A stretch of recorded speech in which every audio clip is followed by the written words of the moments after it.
Last one of today, so thanks for staying. My name's Christine Reilly, and I teach reading and student success. So doing hybrid courses is very new to us, and I started to pilot a hybrid class last fall. And it's carried over. A couple of more faculty in EAP and in reading have decided to try it out to see how it works, because we're not really sure. The students coming in that are in these classes, it seems like a lot of times you have to hold their hands. They're not quite ready for college. And it's been a little bit challenging, and we're trying to figure out, is this effective or not? The biggest problem we see is you have to be an independent learner. You have to be able to have that motivation and to be able to schedule time out to do your hybrid assignments. Hybrid assignments are different than homework. And so when they have their hybrid assignments and then you have your homework you're giving them, to them it's, oh my gosh, this is so overwhelming, but they forget they're not in class with you for an hour and 45 minutes. So it just takes some educating to the students to let them know how it's structured and what to expect. And it seems to be going pretty well. We have more sections this semester, and we're going to really keep close tab on the data to see if it is effective and it is working. Our students at the end of our class that they take have to take a compass exam, so they have to pass the class and the compass exam. So we'll be able to gather some data to see if the students that are in the hybrid classes are doing as well as the students in the face-to-face classes. So what does hybrid mean? Hybrid can take many forms.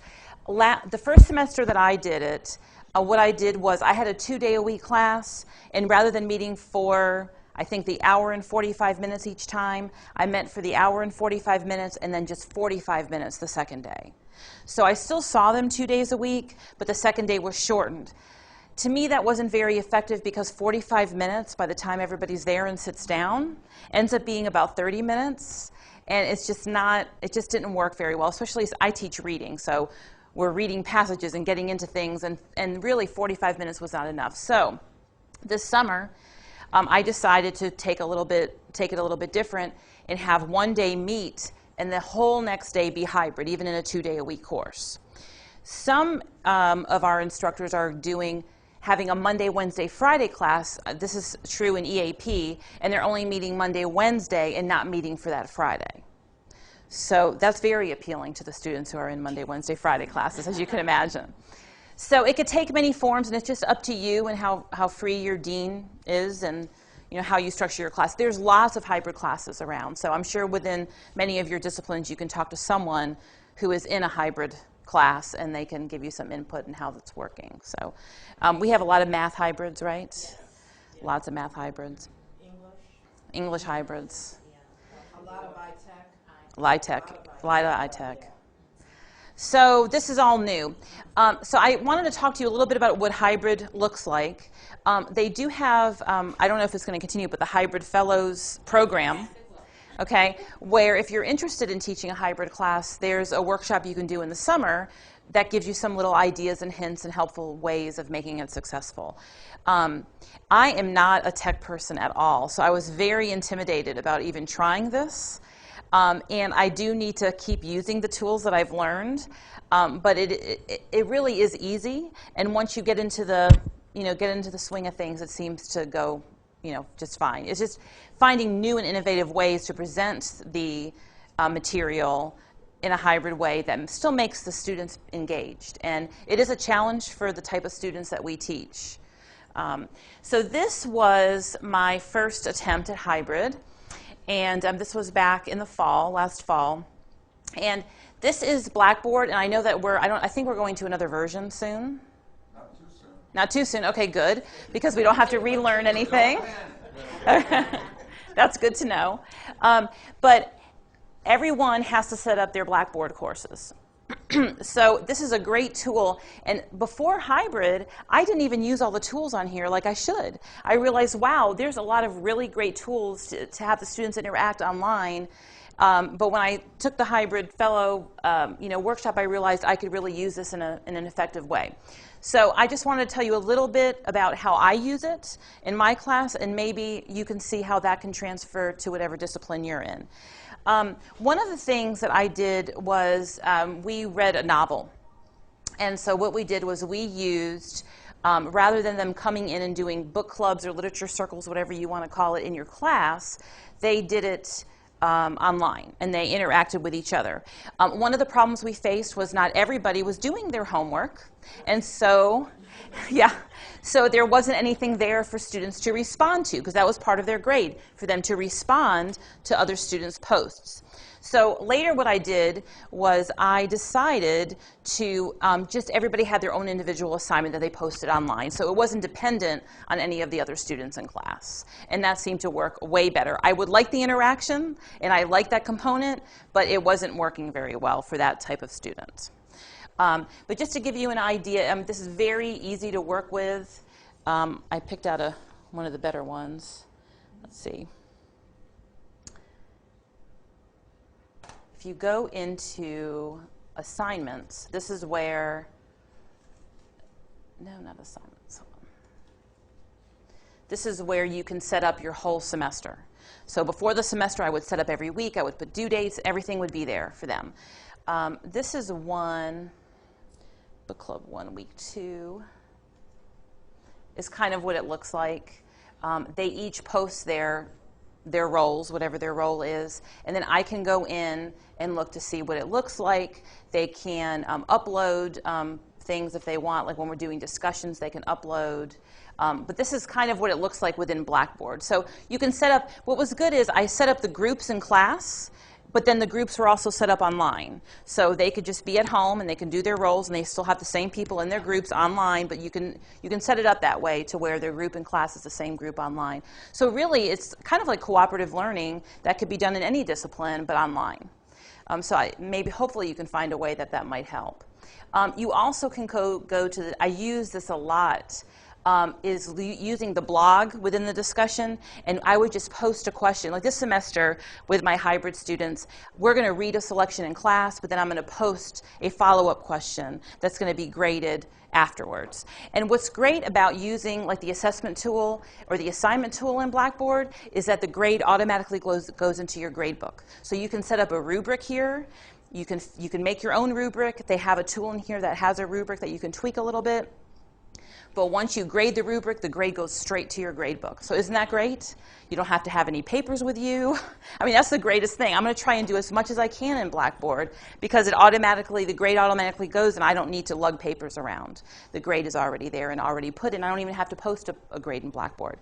And you are required to post so many. Your grades should be on Blackboard so your students can see them.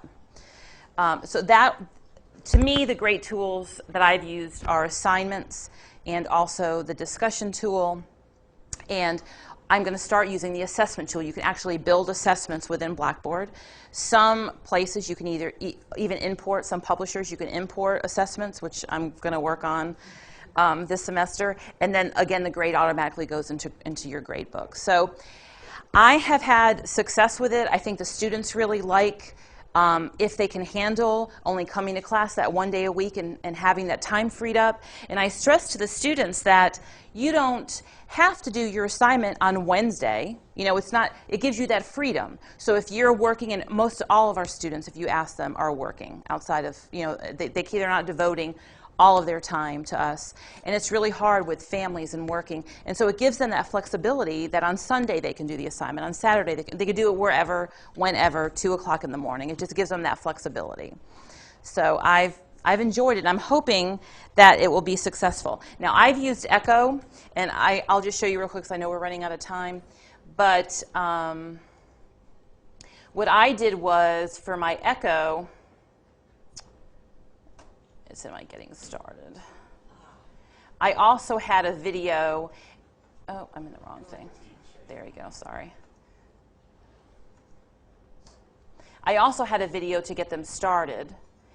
And what I did was I did like a scavenger hunt, and I wanted them to be familiar with the tools on Blackboard. I have all freshmen. So when they come in, you're lucky if they even check their email. So, yeah. So I wanted them to. Oh, you don't want to listen to that. And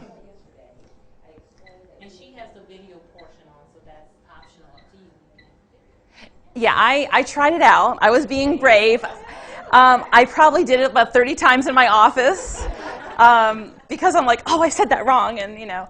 But Echo was great. I need to use it more because it is a great tool to use. It really is.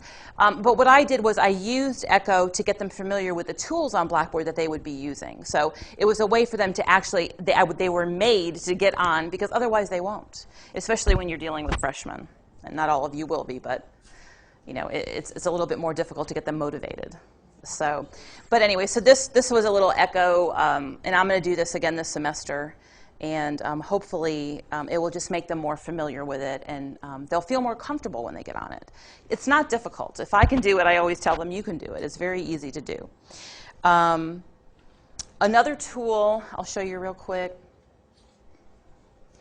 that I use, especially with my hybrids, is there's a little tool called web links. And usually I post these on my syllabus, but for them, I post it on here with hot links, and it can go right to their practice assignments. So everything's all in one place. And that first part in bold, is that a description you created? So you're describing the link? Yes. Yep.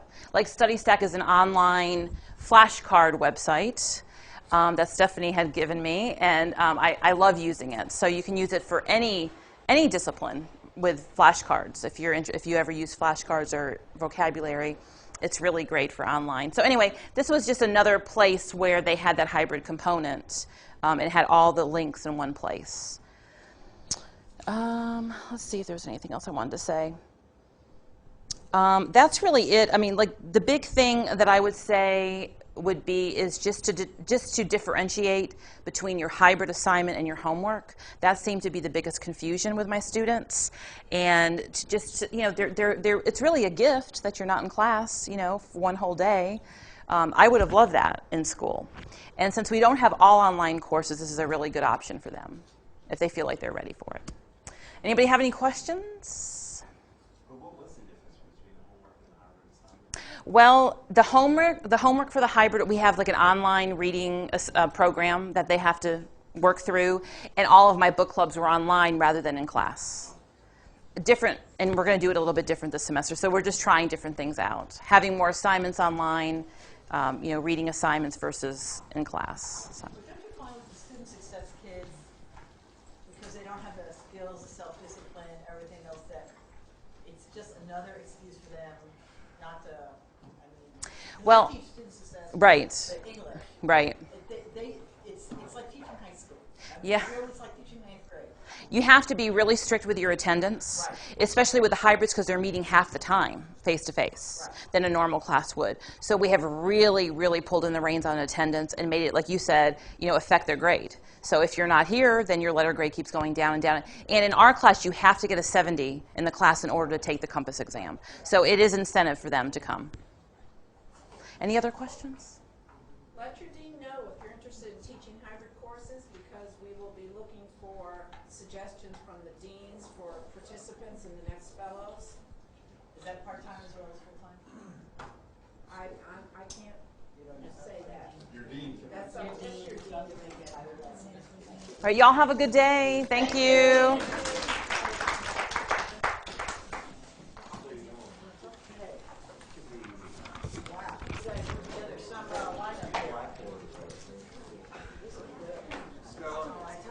Well done.